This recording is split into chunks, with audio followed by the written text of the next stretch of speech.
మారుస్తూ తీసుకొచ్చింది.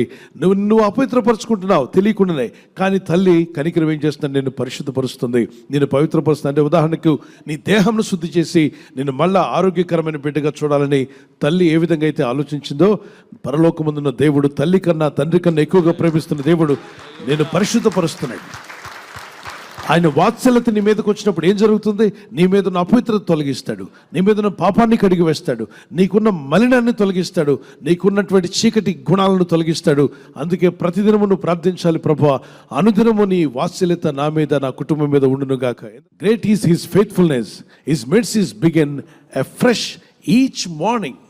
Each morning God wants to give you mercies. Don't miss out. Every day morning, when you worship God, when you pray to God, you are reaching the throne of God by faith. And take the new mercy for the day. ఆ దినమంతటి కొరకు నీవు దేవుని దగ్గర దేవుని సింహాసనం ఎదుకు వెళ్ళి, ప్రభువా